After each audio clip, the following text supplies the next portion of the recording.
Today, we're going to talk about Secretaries of State removing Trump from the ballot due to Section 3 of the 14th Amendment. And very fittingly, I interview Arizona Secretary of State Adrian Fontes about the process he's considering regarding disqualifying Trump from those ballots, how the courts will play into this, and what the deadline for a decision is. I'm Brian Tyler Cohen, and you're watching No Lie.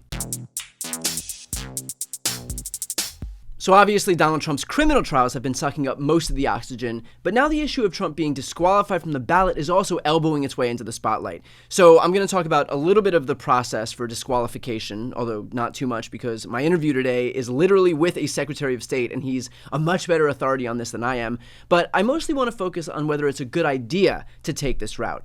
So Section 3 of the 14th Amendment prohibits anyone from holding public office if they have engaged in insurrection or rebellion or aided those who've engaged in insurrection or rebellion against the United States. Donald Trump summoned a mob to the ellipse on January 6th. He knew they were armed and conceded that they weren't there to hurt him. He turned them toward the U.S. Capitol. He stoked anger toward Mike Pence, who was at the Capitol for doing his job. He refused to deter the insurrectionists for hours while they ransacked the building. The insurrectionists themselves conceded, both in person and in court, that they were there on Trump's orders, and when Trump finally did deign to tell them to go home, they listened, thereby proving that they were acting at his direction. So the notion that Donald Trump did not violate Section 3 of the 14th Amendment is about as likely as Donald Trump weighing 215 pounds. So very quickly, because again, I think Adrian Fontes will be able to speak to this much better than I can, the issue will now come before every respective state's Secretary of State, who can make the determination either to keep Trump on the ballot or to remove him by the time their primary ballots are due. Either way, whether they put him on it or leave him off, it'll draw lawsuits, and those lawsuits will be litigated to the final authority here, which is the United States Supreme Court. How that court will rule, I have no idea. I mean, I know how Clarence Thomas will rule, but the rest of those judges whose wives didn't perpetuate the very crime at the heart of this case remains to be seen. So this issue will absolutely be front and center as Secretaries of State figure out what to do in the coming months. So the question then becomes, should they? And I know that having a Secretary of State disqualify Trump from the ballot feels different than, for example, a jury of his peers convicting him on charges for which there is a boatload of evidence.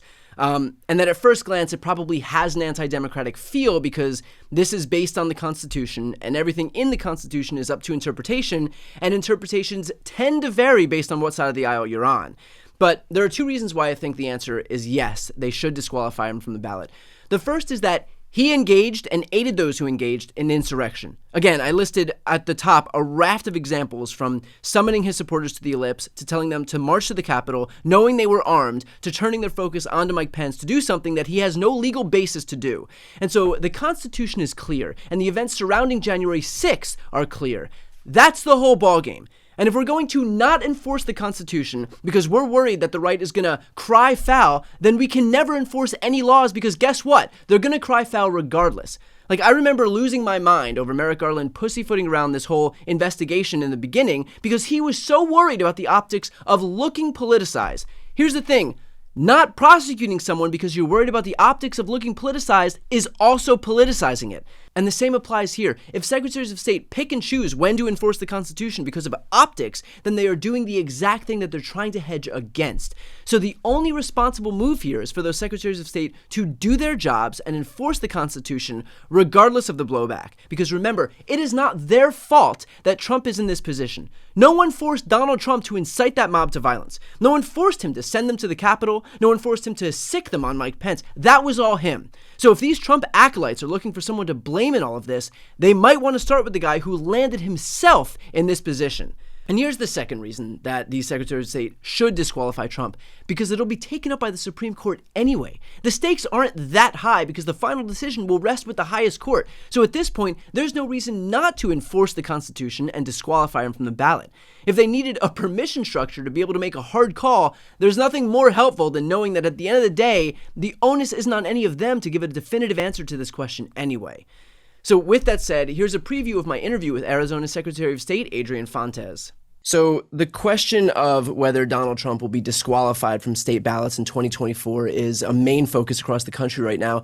Can you walk us through the process of what you're considering here? Well, what we're considering is a number of factors, some of which came to us last year. So, for example, in Arizona, we have a Supreme Court decision that indicates that that Section 3 of the 14th Amendment cannot be enforced because there's no federal enforcement mechanism. Now, I'm on record saying that that's pretty absurd because that means you can't enforce the natural born citizen clause, and you also can't enforce the 35-year-old clause. New Mexico, on the other hand, has indicated otherwise, and I think they actually removed someone from office who participated in the insurrection. So we have a conflict of laws right there among those two states. There are conservative law professors, even one, a founder of the Federalist Society, who's indicated that it is not only the Section 3 is not only in effect right now, but is sort of mandatorily executable. And a guy like me who doesn't disqualify Mr. Trump is subject to a lawsuit. And there are some other folks who agree that it may actually be in effect, but you just can't enforce it. And then there's a varying other set of circumstances, like what's the standard of proof that we would use? So there's a lot of considerations that we have to take into account. Right now, I guess the best way to say it is we are deciding how to decide. Now, there is a lot of talk about secretaries of state and the courts. Will the onus be on you to decide whether or not to include him on the ballot and then it'll be litigated afterwards? Or will this be litigated by the court first and then you'll take your cues from them? Well, it's as much a question of duty as it is of timing. I have a duty by the time we hit the 14th of December to notify my local election administrators as to whose names are going to be on the ballot. That's my certification as the Arizona Secretary of State. Different states have different rules, so we'll just talk about Arizona for now. That's December 14th deadline. But at the same time, we may end up in court, and that means that I will have to follow whatever the courts are saying. So there's a timeline involved. There are different courts and different superior authorities involved. And so we're just going to have to see how this thing plays out.